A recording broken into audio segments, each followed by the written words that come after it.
Kinapos man ang umabante sa next round, buong pusong lumaban ng Alas Pilipinas sa FIVB Men's World Championship.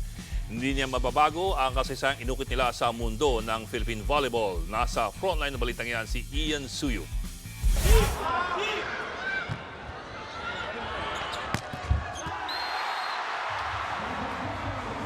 Ibinuhos agad ang lahat sa first set pa lang.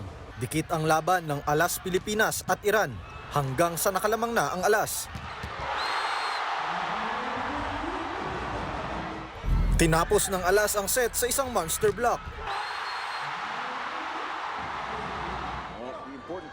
Set 2, maagang lumamang ang Iranians. Sumubok makahabol ang Alas.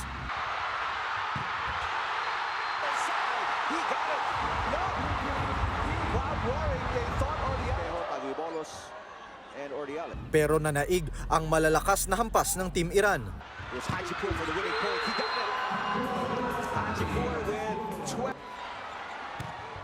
Set 3, nag-beast mode na ang Alas Pilipinas. Matinding depensa.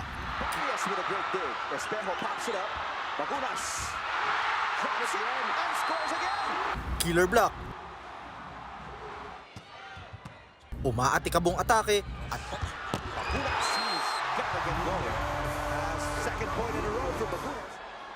at pamatay na serve. Wagi ang Alas, 25-17.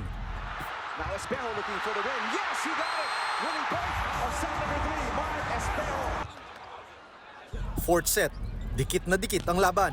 Atake ang Iran, pero puno ng power ang serve ng Iranians.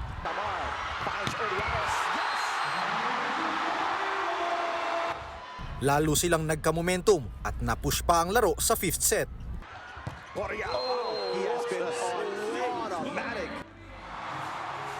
Patayan na sa do-or-die set.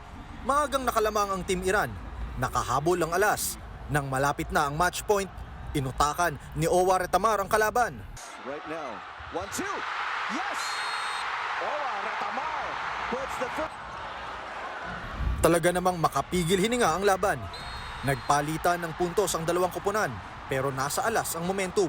Sa isang punto, nagdiwang ang mga nasa MOA Arena sa inakalang power block.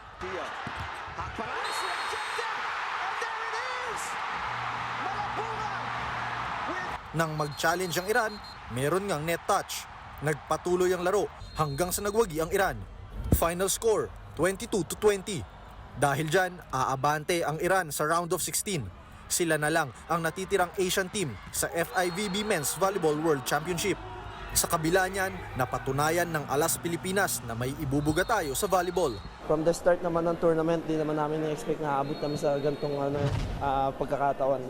Ayun nga, syempre naging masaya kami na na umabot kami sa gantong klaseng sitwasyon na pwede kami makapasa sa round 16. Hindi namin na-expect, pero ayun nga, binigyan kami ng chance and ginrab naman namin. But ayun nga. I am very proud because we improved a lot. We show that we can play a good volleyball. Bagamat bigong umabante sa next round, patunay lamang ang kampanya ng Alas Pilipinas na marami pa tayong aabangan mula sa kanila sa mga susunod na torneo. Nagbabalita mula sa frontline, Ian Suyu, News 5. Mga kapatid, Ed Lingaw po, maging maalam at may pakialam sa mga napapanahong balita sa ating bansa. Para sa mas malilimang pagtalakay at paghimay sa mga issue at headlines, mag-follow at mag-subscribe sa social media pages ng News 5.